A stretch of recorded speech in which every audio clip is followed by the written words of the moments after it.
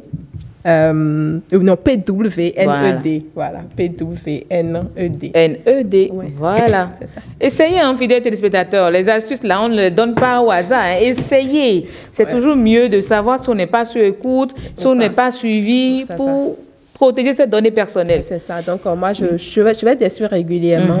Je mets mes mails et tout. Et sur quel site tu t'es connecté et tu as peut-être été, genre, et tu es suivi et tout. Ça te dit ça. Et comme ça, tu vas peut-être faire des mises à jour si tu veux. Donc, quand je vais sur le site, je mets mon mail, je tape mon mail. Oui. Et quand ça me dit que je suis suivi, je fais quoi? Enfin, ça vous donne le site sur lequel vous étiez connecté et on est passé par là, genre, pour vous rentrer dedans, genre, pour rentrer dans votre mail, voilà. Oui. Et comme ça, en fait, si par exemple, tu es toujours abonné, vous savez, il y a des trucs, on clique souvent, recevoir des newsletters, des trucs comme ça. Et si tu es toujours abonné, en fait, tu peux aller pour te désabonner. Voilà, pour te désabonner ou même encore bloquer si tu veux, voilà. C'est comme les opportunités de bourse qui vous viennent dans vos mails tout le temps, mais vous ne savez pas comment. Donc, il suffit d'aller sur l'appli, de mettre ça dedans et le site.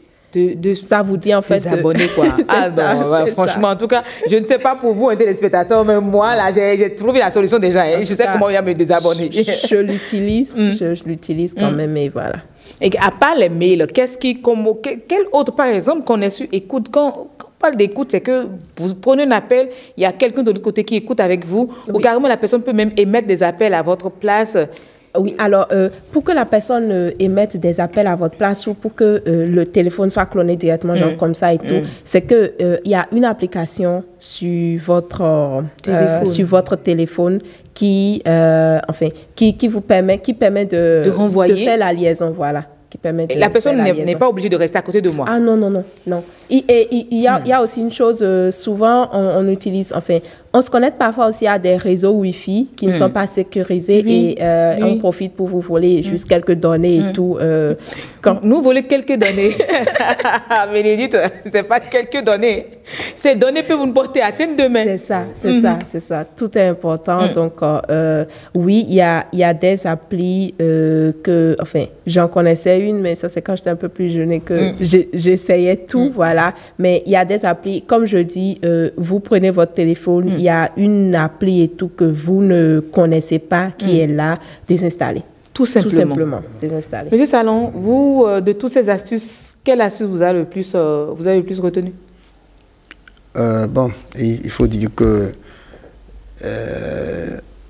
il faut désinstaller lorsqu'on constate que vraiment nous sommes suivis.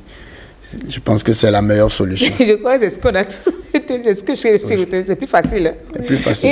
Et je crois que le plus des faciles, c'est de redémarrer son téléphone portable tout le temps. Ou de mettre à jour.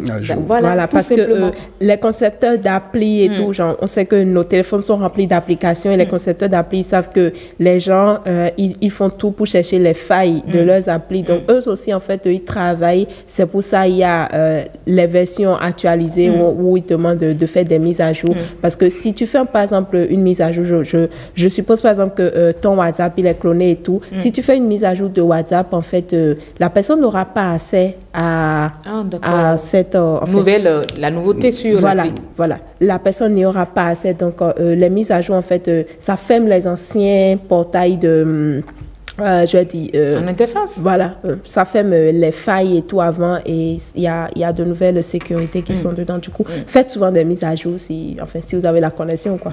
Je crois qu'on retient ça. Il nous arrive souvent même, lorsqu'on nous demande de faire des mises à jour, les gens, ça, ils nous dérangent, mais sans savoir qu'en réalité, c'est pour notre bien. Ils nous protègent, ouais. C'est pas du tout un dérangement, pas du tout. Alors, faites des mises à jour, fidèles téléspectateurs. Les mises à jour, faites ça. Hein. Ça ne coûte rien. Si vous trouvez le peu de forfait, faites rapidement le mise à jour parce que là, vous êtes sûr que vos données ne sont pas copiées quelque part et utilisées à de mauvaises fins. Donc, c'est toujours mieux de se protéger. Et pour mieux se protéger et pour être sûr de ce qu'on va consommer dans les champs, fidèles téléspectateurs, on va à sa pousse.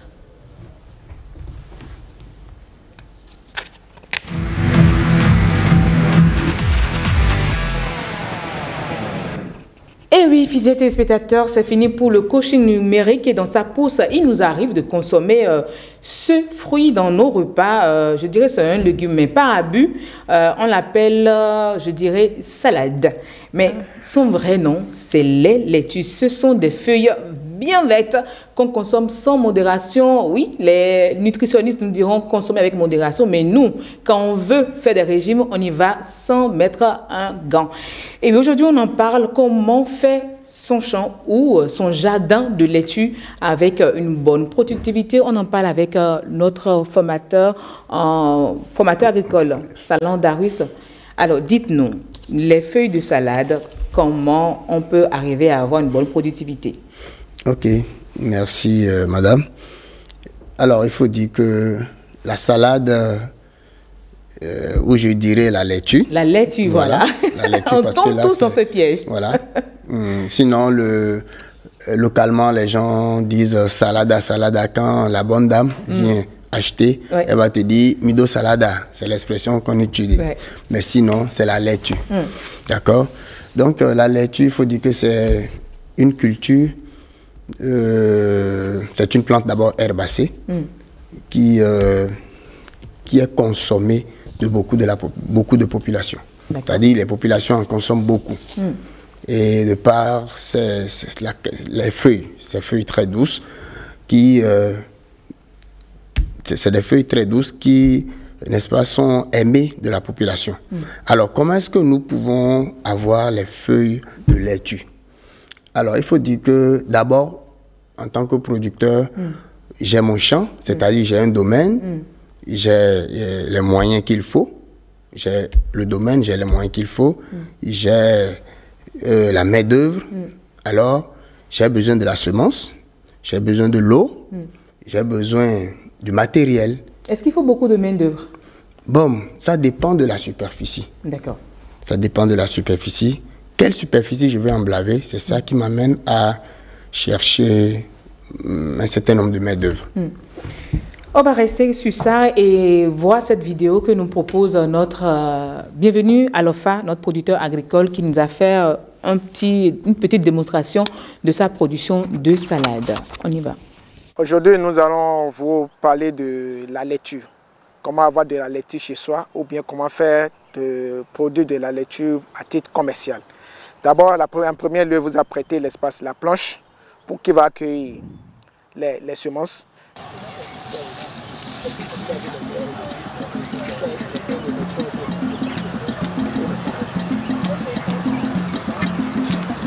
Une fois que vous finissez, vous tracez des lignes parallèles. Évitez de faire la pépinière à la volée. Vous tracez des lignes parallèles de 15 à 20 cm.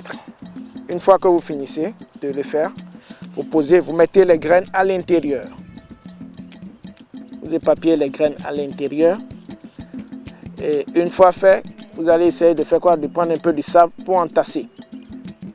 Quand vous finissez d'entasser maintenant, vous allez pailler. On met des pailles.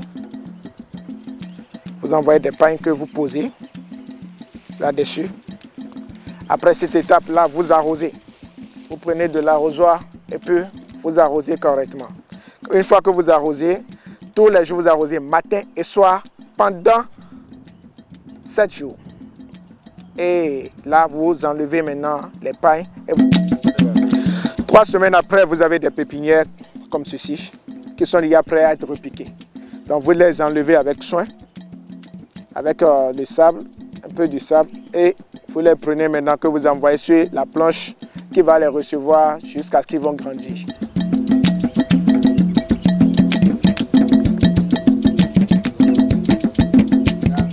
Donc après l'étape de la pépinière, vous allez repiquer sur la planche à l'intervalle régulier de 20 cm, ce que vous avez là. Et quand vous repiquez maintenant, 4 semaines après, c'est le résultat final. Vous avez des plantules déjà prêtes à être consommées.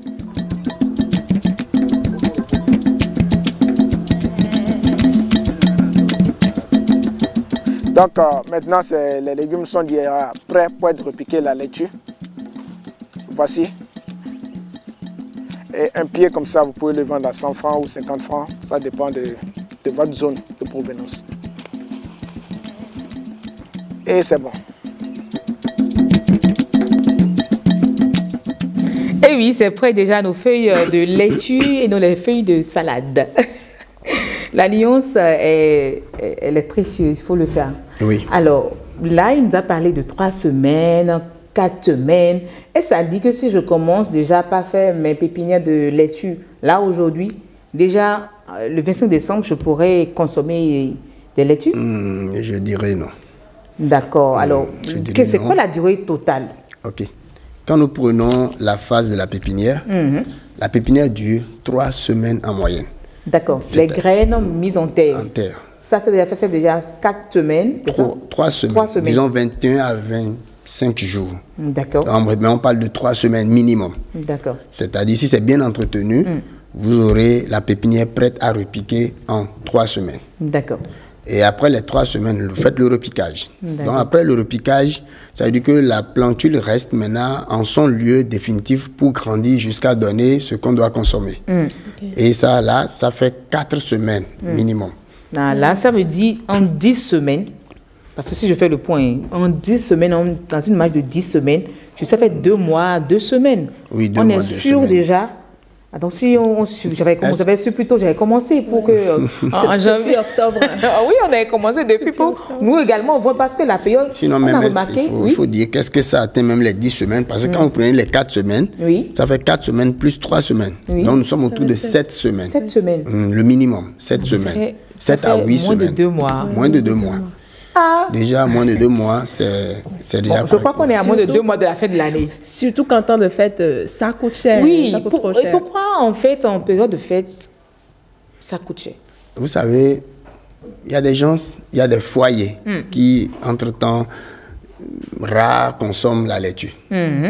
Mais certains, ils attendent, quand on dit c'est la fin d'année, on me fait plaisir à la famille. De fête. Vous savez, ça rentre beaucoup plus dans les plats pendant les fêtes que pendant toute l'année. Et c'est ça qui fait que ça monte. Vous allez voir, il y a beaucoup de ménages, les hors d'œuvre, la salade. On dit on va faire l'entrée, on va faire l'entrée. Et c'est pourquoi les gens consomment plus et ça devient cher sur le marché. Alors, comment booster sa production de laitue? Alors, pour pouvoir booster sa production de laitue, il faut d'abord parler des moyens. Il faut parler des moyens. Vous devez disposer des moyens qu'il faut pour surtout le traitement. Et quels sont ces moyens? Oui, les moyens financiers, c'est de ça que je parle. D'accord. Et il faut combien déjà pour avoir... Tout à l'heure, nous a parlé d'une planche. Pour une planche, il faut combien quelle quantité de graines? Dites-nous. Ok. Il faut dire que on estime la quantité de semences par rapport à la superficie que nous voulons emblaver. D'accord, si on dit un hectare. Voilà. Par exemple, bon, avant d'aller même sur l'hectare, prenons peut-être une superficie de 400 mètres carrés. D'accord, 400 mètres carrés. Sur une superficie de 400 mètres carrés, si je dois confectionner des planches de 6 mètres carrés, j'aurai au moins 50 planches de 6 mètres carrés. D'accord. 6 mètres carrés. Maintenant, si je dois semer les 50 planches, quelle est la quantité qu'il me faut d'abord pour 10 planches? Pour 10 planches de 6 mètres carrés, il me faut en moyenne 10 grammes, 10 à 15 grammes. 10 à 15 grammes de semences pour avoir au moins 10 planches. D'accord. Oh, là, on aura 50 planches. Hein. Oui, si nous voulons avoir, d'abord nous devons chercher à connaître pour 10 planches combien de quantité de semences il me faut. Là, on va à l'école. Hein. On va faire le calcul mental. Voilà. Quelle quantité pour les 10 planches déjà? Pour les 10 planches, nous prenons d'abord 10 grammes. 10 grammes. 10 grammes. 10 grammes pour 10 planches. Pour 50, ça fera, je crois, 500. 500 grammes. Oui. Ah, donc, pour 400 mètres carrés, on peut avoir 500 planches. Grammes. C'est 500 grammes. 500 grammes de semences déjà. De laitue. Oh, d'accord. Que nous allons. Planches. Voilà. Pour les maintenant, en fait, nous avons pris avec une marge plus ou moins élevée à cause des mortalités qu'on peut rencontrer. Je peux poser une question? Oui, vas-y. Alors, les graines, là, ça ne coûte pas cher? Bon, ça dépend. Actuellement, la boîte de 50 grammes me donne, je crois qu'ils sont en train de vendre ça à 10 000 francs. 10 000 francs? Oui. Ok, et quand on veut vendre la planche, c'est combien? La planche, l'estimation d'une planche? Oui, ça dépend. Actuellement, la laitue est chère. D'accord. Et ça va, pour une planche de 6 mètres carrés, ça va 4 000 à 5 000. 4 000. Oh, on a 50 planches. Je suis sûre d'évaluer déjà. 4 000, on a 50 planches. Ça fait 2 000. Non, ça fait 4 000 fois 50. Fois 50. Ça me fait, je crois, 20 000. 20 000, non, ou 200 000. 200 000. Ça va faire 200 000. 200 000. Oui. Ok, j'investis 10 000, j'ai 200 000. Maintenant, quels sont les préalables? Qu'est-ce qu'il y a dedans qui est encore dépense? Il y a les traitements. Voilà, en fait, il y a les traitements qui sont là. D'accord. Quel comme le traitement? Voilà, tel que, c'est-à-dire, il faut faire la lutte contre les insectes, contre les maladies. En dehors de ça, il y a aussi la fertilisation qui est là. Il y a de l'eau. Donc, en réalité, quand nous prenons toutes les activités qu'on doit faire autour de la laitue, les dépenses que nous devons fournir, les dépenses à faire pour maintenant sortir une seule planche de laitue de 6 mètres carrés, il faut prévoir au moins 1 200 à 1 500 francs. Comme dépense? Comme dépense. On sort 10 000. On fait des dépenses encore de... y compris les 10 000 francs. Oui, 10 000. Voilà. Mais 1 000 francs par 1 200, c'est ça? Pour la planche. Pour la planche. Oui. Ça fait 1 200. Je veux qu'on fasse le calcul. On va y arriver. On saura exactement combien on peut gagner. Oui. Donc, si je prends en moyenne 1 200 pour une planche. Pour une planche, comme dépense. Oui, ça dit le coût de production. Ça fait fois 50. Voilà, fois 50. Donc, ça me fait déjà... Je peux calculer. Oui, allez-y. Moi, je crois que je suis déjà à 60 000 pour les 50 planches. Oui.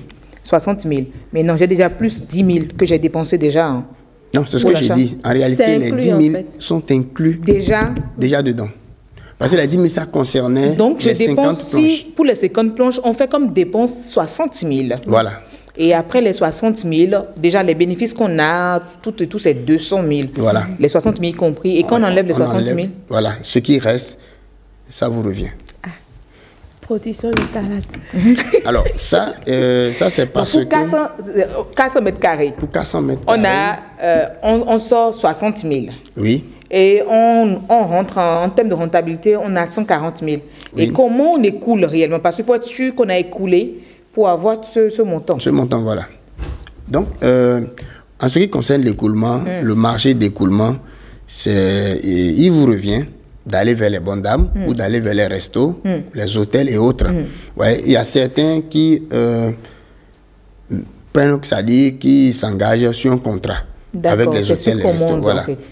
Et là, ils savent que, par exemple, un restaurant s'engage, dit qu'il va avoir un producteur pour dire, écoute, je veux de la laitue, c'est-à-dire périodiquement. Ça peut être toutes les semaines, ça peut être tous les mois. Vous signez un contrat. En dehors de ça, nous avons les marchés, les bonnes dames qui sont là, qui viennent acheter. Qui viennent acheter pour revendre ça. Oui, au bord des voies. Voilà, au bord des voies. Dans les marchés. Voilà. Donc, c'est en fait, c'est cette stratégie qu'il faut mettre en place avant même de produire. D'accord. Avant Mais de produire. Si on n'arrive pas à écouler, que devient... Ah, là, c'est là nous rentrons en perte. Hein, puisque si vous n'arrivez pas à écouler, le produit va rester sur la planche. Qu'est-ce qu'il faut faire? Il y a des périodes comme ça où... On produit, on n'a personne pour acheter. Pour acheter. Waouh. Ou soit c'est que c'est rentré dans l'abondance. Donc on va sortir 60 000 pour rien. Une question, est-ce qu'il n'y a pas moyen de, je sais pas, conserver ça peut-être sur un mois? Non. Ça ne peut être que peut-être dans le frais. Ah, ok. Vous le conservez dans le frais, d'accord. Donc il n'y a pas moyen de transformer les laitues, c'est ça? Pour le moment, on n'a pas encore une idée de transformation. Ça ne s'utilise pas dans la cosmétique? Je n'en ai jamais entendu parler. Donc, il faut forcément trouver d'abord le marché, avoir le marché pour écouler. Et maintenant, on y va avec 60 000 d'investissement. Vous gagnez 140 000. Je préfère le dire, si vous investissez 60 000 et vous gagnez 140 000. Alors, je veux attirer votre attention pour dire que lorsqu'on a parlé des 140 000, ça c'est parce qu'actuellement c'est cher. Nous avons considéré le prix actuel. Mais... si entre-temps, la moyenne, en réalité, on considère que même si c'est moins cher, comment 2500 la planche. D'accord. Ça, vous êtes toujours, ça dit, vous êtes toujours rentable. C'est rentable pour vous. Donc, quand vous regardez, on prend souvent la moyenne. Bon, si entre-temps, il y avait de laitue et que j'arrivais à vendre la quantité que j'ai, le minimum au moins, c'est 2500 la planche et j'ai un montant quand même qui me permet de dire, oui, je n'ai pas perdu. Ouais. Mais si on regarde la quantité, c'est-à-dire le temps où nous sommes, où c'est cher, on voit que vraiment, c'est rentable. Mais à quelle période c'est vraiment rentable? C'est quand ça devient cher que c'est rentable ou c'est quand c'est moins cher que c'est rentable? Quand il n'y a pas sur le marché. Quand le produit se fait rare sur le marché. Et à quelle période, pourquoi ça devient rare en fait? Oui, parce que la demande est là. On sait qu'en décembre, par exemple, les gens vont commencer par vraiment demander. On sait que dans nos marchés, ça va se raréfier. Et parce que tout à l'heure, je disais, moi, j'ai pris des trucs de gens à 200. Juste la seule tige là, oui, à 200 francs. Donc, ça devient cher. Pourquoi, en fait? Ok, je vais vous expliquer. Au fait, actuellement, pourquoi c'est cher? C'est parce que beaucoup de producteurs sont en train de miser sur les fêtes de fin d'année. Donc, leur production, ils ont calculé de telle sorte que ça puisse tomber dans décembre. D'accord. Et il y a de cela, 1 mois ou 2 mois passés, il y avait de l'abondance sur le marché. Beaucoup ont produit, mais n'ont pas pu vendre, n'ont pas pu écouler.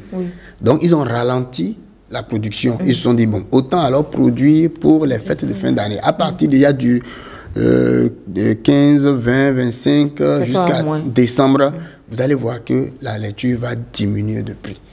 À moins que les producteurs n'ont pas vraiment produit comme il le faut. Mais quand c'est des laitues bio, c'est quoi la durée de vie? Concernant la laitue bio, la durée de vie, c'est-à-dire après la récolte. Après la récolte. Oui, elle dure plus. Je n'ai pas un temps donné, mais elle dure plus que la laitue conventionnelle. Mais tout à l'heure, vous avez dit qu'il y a des choses qui freinent la production. Quels sont ces moments où on a des problèmes, des péripéties que traversent les producteurs de laitue? D'accord. Comme péripéties, nous pouvons parler des maladies. D'accord. Nous avons les maladies qui sont là, qui dérangent beaucoup. Par exemple, quelle maladie, voilà. Par exemple, nous avons il y a une maladie qui provoque de la tache. Sur les feuilles. Vous allez constater des taches. Je vais parler ainsi pour permettre aux gens de comprendre. On enlève. On enlève vraiment. Voilà. Et à force même d'enlever, vous finissez par avoir un petit bouquet. Plus rien. Voilà. Donc, mais la bonne dame, même c'est comme ça, elle vous envoie ça comme ça. Merci. Oui, mais c'est parce qu'elle-même, elle a acheté ça comme ça. Est-ce que c'est consommable? Non. En réalité, ce n'est pas bon. Donc, oui, pourquoi vous vendez alors? Elle sait qu'arrivé à la maison, vous allez enlever. Puisqu'elle elle dit qu'elle va tout enlever sur l'étalage. Parfois, elle fait Huna aussi. Parce qu'elles savent que vous allez tout enlever, il ne va rien rester. Donc, elles font semblant de vous donner un petit bout. Plus, quoi. Donc, nous sommes confrontés à ces problèmes-là, les maladies, les taches. Et il y a aussi des insectes, n'est-ce pas, ravageurs, qui la nuit viennent commencer par couper les feuilles. Vous allez voir des feuilles qui sont rongées par les chenilles. C'est pourquoi j'ai dit, pour vraiment réussir la laitue, il faut avoir les moyens financiers pour pouvoir, n'est-ce pas, acheter les produits qu'il faut. Mais comment protéger son champ des ravageurs? Parce que ravageurs, là... Oui, c'est ça, c'est toujours des insectes. On parle des insectes. Maintenant, il faut utiliser des insecticides. Mais ça devient plus bio quand on utilise des insecticides? Non, ce n'est plus bio. Là, ça, c'est la laitue conventionnelle. Même la laitue bio aussi, il y a aussi des... Quand vous prenez, par exemple, l'huile de Nîmes, l'huile de Nîmes, c'est un insecticide bio. Oui, qui est utilisé pour pouvoir chasser les insectes. Mais lui n'a rien à voir avec le chimique. D'accord, je crois que j'ai fait le tour, hein, mais comment se protéger de tout ça alors? Pour tout ça, pour être sûr d'avoir ces 50 planches en état, les écouler, comment être sûr? Là, à part la protection... Oui, comme je l'ai dit tout à l'heure, avant de produire, il faut d'abord même aller chercher le marché. Et je sais que beaucoup de nous, les producteurs, nous ne le faisons pas. C'est clair, moi-même, je n'ai pas pensé à ça d'abord. Il faut aller, parce qu'on sait déjà que les bonnes dames, nous les avons. Elles sont là en permanence. Mais en dehors des bonnes dames, allez vers les quelques restos que vous connaissez. Faites-leur la proposition. Ça veut dire, lorsque vous vous engagez à produire sur une superficie, vous savez que même si les bonnes dames prenaient, que ça restait, vous avez de l'autre côté un contrat quand même qui vous permet aussi de pouvoir écouler, de pouvoir liquider pour que ça ne reste pas sur la planche et que ça devienne une perte. Ouais. Donc, c'est ce qu'il faut faire pour vraiment ne pas tourner à perte. Mais est-ce qu'il y a une possibilité d'avoir une variété de graines qui donne des laitues vraiment plus grosses sur la tige? Ok, je crois que pour la laitue, nous avons beaucoup de variétés. Mais je vais dire la variété qui est plus utilisée, parce qu'après la production, beaucoup de producteurs ont conclu que c'est cette variété. Pourquoi? Certainement, elle est plus résistante aux maladies et certainement, elle grossit aussi. Elle donne aussi de grosses feuilles. Et c'est la variété Eden. Eden. Oui. Donc, quand on va chez ceux qu'on achète chez les semenciers, voilà. Il faut juste demander la variété Eden. Oui, quand vous demandez. Et c'est ça même les gens vont vous vendre. Parce que c'est beaucoup plus ça qui est apprécié sur le marché. Bénédicte, vous avez envie, non? Oui. Mais ce qu'on va faire d'abord, c'est de trouver à qui vendre. Bon, le marché, oui, il faut trouver. Comme les fêtes sont proches, je vois de ma famille qui fait production de salade pour le galo. Il ne faut pas m'oublier, en cas où ça reste là. Mais précisez-lui toujours d'acheter la variété Eden. Eden, ouais. Voilà. Je ne manquerai pas. Ouais, j'ai gardé ça, la variété Eden. Mais ce qu'on va faire pour être sûr que la variété Eden est dans nos assiettes, c'est de suivre cet élément.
Et oui, ça donne vraiment envie de manger. Ce midi, on dit merci à la jeune Adélaïde Ongpating qui nous a envoyé sa vidéo amateur pour pouvoir nous proposer de déguster ce repas le midi. Je sais que Bénédicte voulait des pâtes alimentaires. Voilà, malheureusement, les diététiciens nous diront que c'est trop chargé. Et pour ne pas trop charger, notre jeune cuisinière nous a concocté ça. Merci beaucoup.